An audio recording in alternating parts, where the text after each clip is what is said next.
एक छोटे से गांव में रामू नाम का एक व्यक्ति रहता था। वह एक किसान था और अपनी मेहनत से खुशहाल जीवन जीता था। रामू को कभी किसी चीज की कमी नहीं लगी, क्योंकि वह संतोषी स्वभाव का था।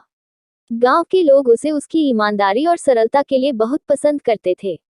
एक दिन गांव में एक बड़ी चमचमाती कार आई। कार को देखकर गांव के सभी लोग बहुत उत्साहित हो गए। सभी बच्चे, बूढ़े और जवान उस कार को देखने के लिए इकट्ठा हो गए। गांव में कभी भी इतनी शानदार कार नहीं आई थी। कार का मालिक शहरी था, जो कुछ दिन गांव में रहकर खेती की जमीन खरीदने आया था। रामू ने भी वह कार देखी। उसकी चमक धमक देखकर उसकी आंखें चकाचौंध हो गईं। रामू ने पहले कभी ऐसी कार नहीं देखी थी। गांव के लोग उस कार के बारे में बातें करने लगे और कहने लगे, काश हमारे पास भी ऐसी कार होती। रामू ने भी मन में सोचा, अगर मेरे पास भी ऐसी कार होती तो कितना अच्छा होता। यह विचार उसके मन में बार बार आने लगा। अब वह अपनी पुरानी बैलगाड़ी को देखकर उदास हो जाता और सोचता कि वह भी एक दिन ऐसी कार खरीदेगा।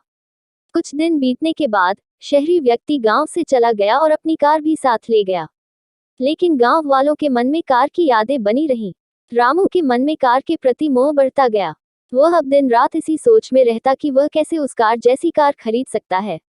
लेकिन रामू की पत्नी सीता एक समझदार और स्नेही महिला थी। उसने रामू से कहा, हमारे पास जो है वही हमारे लिए सबसे अच्छा है। हमें अपनी मेहनत से जो कुछ मिलता है उसमें खुश रहना चाहिए। कार खरीदने की सोच में अपने वर्तमान सुख को न खो। सीता की बातों ने रामू के दिल को छू लिया। उसने महसूस किया कि वह अपनी सरल और संतोषी जीवन शैली को भूल रहा था। वह समझ गया कि असली सुख बाहरी चीजों में नहीं, बल्कि अपने पास जो है उसमें संतोष करने में है।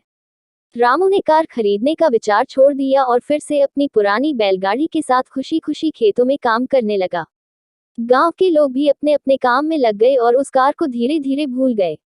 उन्होंने सीखा कि शांति और सुख उनके पास पहले से ही मौजूद हैं, बस उसे पहचानने की जरूरत है।